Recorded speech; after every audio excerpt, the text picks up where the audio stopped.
જૂનાગઢ જિલ્લામાં વરસાદી માહોલ જામ્યો છે। માંગરોળ અને વંથલીમાં મેઘાના વધામણા જોવા મળ્યા। જૂનાગઢ શહેરમાં ધોધમાર વરસાદ સાથે જૂનાગઢના ગ્રામ્ય પંથકોમાં પણ મેઘરાજાનું ભવ્ય આગમન થયું છે। સમગ્ર જિલ્લામાં સાર્વત્રિક વરસાદ વરસતા ખેડૂતોમાં આનંદની લાગણી છવાઈ છે। વહેલી સવારથી જ જૂનાગઢ પંથકમાં મેઘમહેર જોવા મળી હતી। સતત એક અઠવાડિયાથી વરસાદની રાહ જોતા ખેડૂતોને મુખે આનંદ છવાયો હતો। જૂનાગઢ શહેરમાં ધોધમાર વરસાદ વરસતા વાતાવરણમાં પણ ઠંડક પ્રસરી। રવિવારનો દિવસ હોવાથી નગરજનો વરસાદને માણવા ઘરની બહાર નીકળ્યા હતા। જૂનાગઢ શહેરમાં 1.5 ઇંચ વરસાદ, માંગરોળમાં 3.5, વંથલીમાં 1 ઇંચ, મેંદરડામાં 1 ઇંચ, જ્યારે કેશોદ અને માળિયામાં 1.5 ઇંચ વરસાદ ખાબક્યો છે। ગિરનારમાં પણ વરસાદી માહોલ જામતા તેના રમણીય દ્રશ્યો સામે આવ્યા છે। રાધનપુરમાં સામાન્ય વરસાદમાં માર્ગો બિસ્માર હાલતમાં જોવા મળી રહ્યા છે, જેના કારણે રાહદારીઓને હાલાકી ભોગવવાનો વારો આવી રહ્યો છે। રાધનપુરમાં સામાન્ય વરસાદમાં પણ માર્ગો બિસ્માર હાલતમાં જોવા મળી રહ્યા છે। રાધનપુરના હાઈવે ચોકડીથી લઈને બસ સ્ટેન્ડ સુધીના માર્ગ ખખડધજ થઈ ગયા છે। દ્રશ્યોમાં જોઈ શકાય છે કે રસ્તા ઉપર મસ્ત મોટા ખાડા પડી ગયા છે અને આ ખાડામાં વરસાદી પાણીના ખાબોચિયા ભરાયેલા છે। રસ્તા વચ્ચે ખાડો નહીં, પરંતુ ખાડાની વચ્ચે થોડો રસ્તો હોય તેવું લાગી રહ્યું છે। આ રસ્તા પરથી પસાર થઈ રહેલા વાહન ચાલકો હાલાકી ભોગવી રહ્યા છે, જાણે ડિસ્કો રાઇડમાં બેઠા હોય તેવો અનુભવ કરી રહેલા લોકોને કમરનો દુખાવો ચોક્કસથી થઈ જશે, પરંતુ પાલિકા દ્વારા કોઈ પણ પ્રકારની કામગીરી કરવામાં નથી આવી। રસ્તામાં ખાડા છે, પગ સુધી જે 1.5 ફૂટ સુધી ખાડા પડેલા છે, એ હાલતા એમની ગાડીઓ ચાલતી એમને તો ખ્યાલ આવતો નથી। અને રાધનપુર ભાજપની નગરપાલિકાની બોર્ડ હોવા છતાં આ સુધી કોઈ પણ વિકાસ થયો નથી। નગરપાલિકાની બહુમતી હોવા છતાં કોઈ વિકાસ થયો નથી। વારંવાર લોકોને રજૂઆત કરવા છતાં હજી કોઈ પરિસ્થિતિ ગંભીર છે, કોઈ એનો આ રીતે નિકાલ કોઈ આવ્યો નથી। રાજસ્થાનના જેસલમેર, જોધપુર, બાડમેરમાં ફાટ્યું, શહેરોમાં નદીઓ વહેતા જનજીવન અસ્તવ્યસ્ત બન્યું છે। દેશમાં અનેક વિસ્તારોમાં ભારે વરસાદ વરસી રહ્યો છે, ત્યારે રાજસ્થાનમાં ધોધમાર વરસાદ થયો છે। તેમાં અજમેરમાં વાદળ ફાટવાની પૂરની સ્થિતિ ઊભી થઈ છે। ભારે વરસાદને લઈને શાળા બંધ કરવામાં આવી છે, ત્યારે અનેક વિસ્તારોમાં પાણી ભરાયા હોવાના દ્રશ્યો સામે આવ્યા છે। જેસલમેર, જોધપુર, બાડમેરમાં ચારેકોર પાણી જોવા મળ્યું છે। બજારો અને રસ્તાઓ પર પાણીનો ધસમસતો પ્રવાહ જોવા મળી રહ્યો છે। રોડ, રસ્તા, મકાનો, હોસ્પિટલ સહિત અન્ય વિસ્તારોમાં પણ પાણી ભરાયા છે। ધોધમાર વરસાદને પગલે જનજીવન અને પરિવહન ખોરવાયું હોવાની સ્થિતિ ઊભી થઈ હોવાનું સામે આવ્યું છે। આકાશી આફતને લઈ હજારો લોકોનું સ્થળાંતર કરવાની ફરજ પડી છે, ત્યારે જોધપુરના શેરગઢમાં 40 વર્ષ જૂનો પુલ બંધ કરાયો। રાજસ્થાનમાં 4 માળની બિલ્ડિંગ તાસના પત્તાના મહેલની માફક ધરાશાયી થઈ ગઈ। યુવતી બહાર ગઈ હોવાથી તેનો જીવ બચી ગયો। છેલ્લા કેટલાક દિવસથી સતત વરસાદને કારણે શ્રી ગંગાનગરમાં આવેલી 4 માળની બિલ્ડિંગ જર્જરિત અને તિરાડો પડી ગઈ હતી। પાયો પણ નબળો પડી ગયો હતો, જેને લઈ પહેલાથી જ સ્થાનિક તંત્રએ 4 માળની આ બિલ્ડિંગ ખાલી કરાવી હતી। ત્યારે આ બિલ્ડિંગ અચાનક તાશના પત્તાની જેમ જમીનમાં સમાઈ ગઈ, જેનો વિડીયો પણ સામે આવ્યો છે। સદનસીબે આ બિલ્ડિંગમાં રહેલી એક મહિલા કામથી ઘરની બહાર ગઈ હતી, તેથી તેનો જીવ બચી ગયો। ઘટનાની જાણ થતાં વહીવટી અધિકારી ઘટના સ્થળે પહોંચ્યા। હાલ કાટમાળ હટાવવાની કામગીરી ચાલી રહી છે। ચોમાસા પહેલા જર્જરિત ઇમારતોને ખાલી કરાવી દેવામાં આવી હતી। સ્થાનિય પ્રશાસનની આ કામગીરીને કારણે એક મોટી દુર્ઘટના બનતા રહી ગઈ। રાજ્યભરના પેટ્રોલ અને ડીઝલના પંપ પર તોલમાપ વિભાગ દ્વારા દરોડા કરવામાં આવ્યા। 275 જેટલા પેટ્રોલ પંપમાં તપાસ કરવામાં આવી, જેમાંથી 16માં ગેરરીતિ સામે આવી।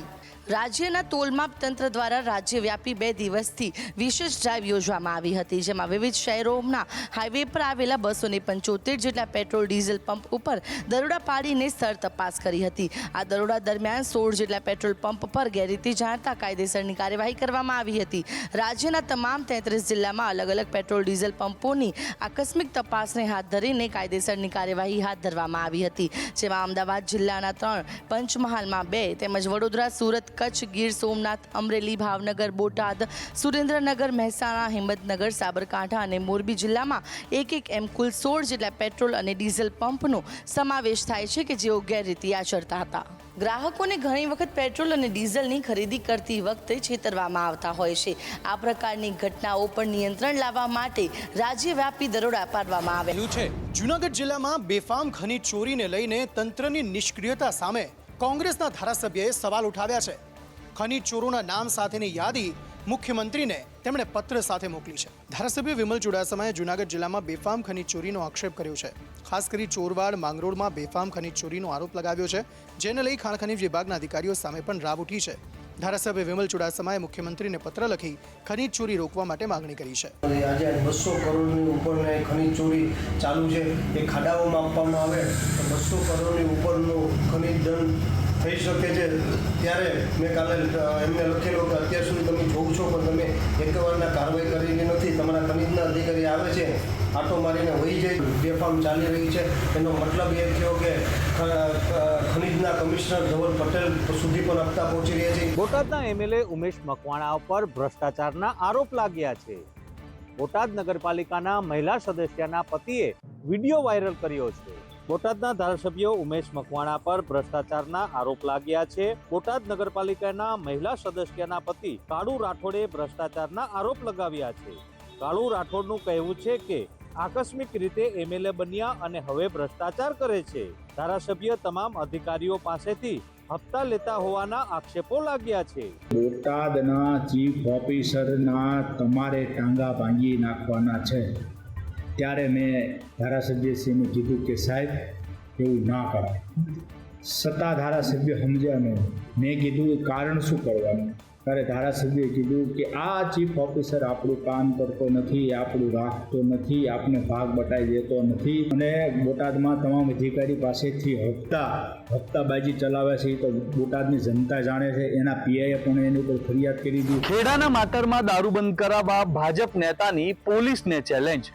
જાતે જ રેડ કરવાની નેતા કેસરસિંહ સોલંકીએ ઉચ્ચારી ચીમકી. પોલીસ રેડ કરે છે, રેડ કર્યા પછી દારૂ પકડાય છે, દારૂ પકડાયા પછી પોલીસ સ્ટેશનમાં આવીને જે વ્યક્તિને પકડી લાવે છે એ સાઈડમાં રહે છે ને મોટો બુટલેગર આવીને પોલીસ સ્ટેશનના પોલીસના કર્મચારીઓને ફાવે એવી ગારો બોલે.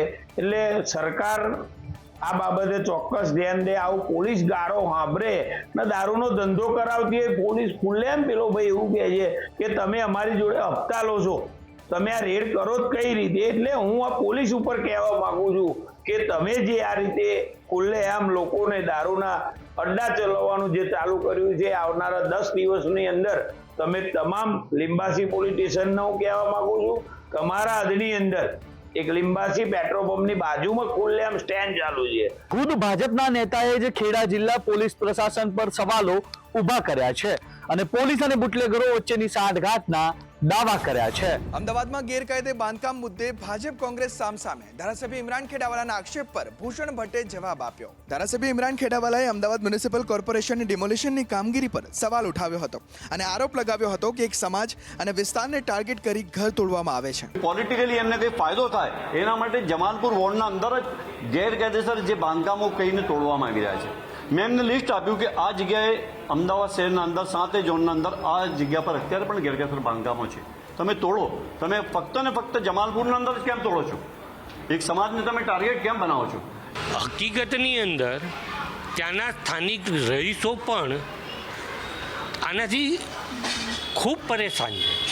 જે ગલીની અંદર રિક્ષા નથી જતી, જે ગલીની અંદર સ્કૂટર નથી જતા, ત્યાં 7 માળ 10 માળના ટાવર બને છે એ ઇમરાનભાઈને દેખાતું નથી. ભૂષણ ભટ્ટે ખેડાવાલા પર આરોપ લગાવ્યો કે શેકેલો પાપડ પણ ભાંગતો નથી ને આંદોલનની વાતો કરે છે. કોને બચાવવા, કોની સાથે બેસવા, આવા આરોપ લગાવે છે. ભાવનગર જિલ્લા ભાજપમાં આંતરિક વિખવાદ સામે આવ્યો છે.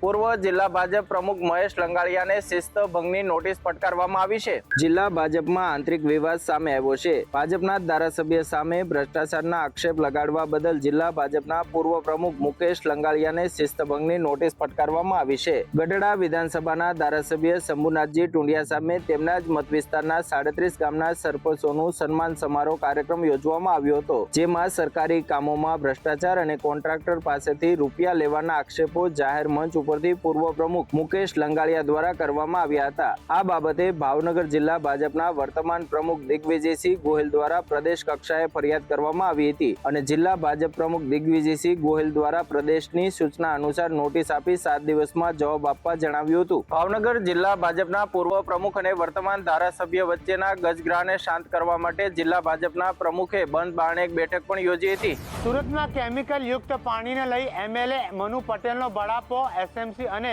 જીપીસીપીના અધિકારીઓ જવાબદારીમાંથી ભાગતા હોવાનો આક્ષેપ. સુરતમાં સંકલન સમિતિની બેઠકમાં એમએલએની રજૂઆત સામે આવી છે. કેમિકલ યુક્ત પાણીને લઈ એમએલએ મનુ પટેલે રજૂઆત કરી છે અને બળાપો ઠાલવ્યો છે.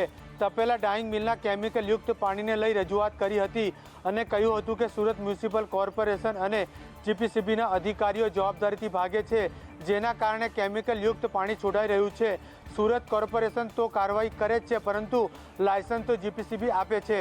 ની અંદર લગભગ પાછલા 6-7 દિવસથી કલરવાળું પાણી પોતાના નળમાં આવતું હતું. એ નળમાં પાણી બંધ કરાવવા માટે મહાનગરપાલિકાએ જહેમત ઉઠાવીને આ તપેલા ડાઇંગના 80થી વધારે ઉધના ઝોનમાં તપેલા ડાઇંગના ગટરના કનેક્શનો બંધ કરીને પૂછવામાં આવ્યું ત્યારે જીપીસીબીએ એમને એવું કીધું કે આ તમારા મહાનગરનો પ્રશ્ન છે. સુરતમાં પ્રદેશ પ્રમુખ CR પાટીલે વિવિધ 7 શાળાનું કર્યું ખાતમુહૂર્ત.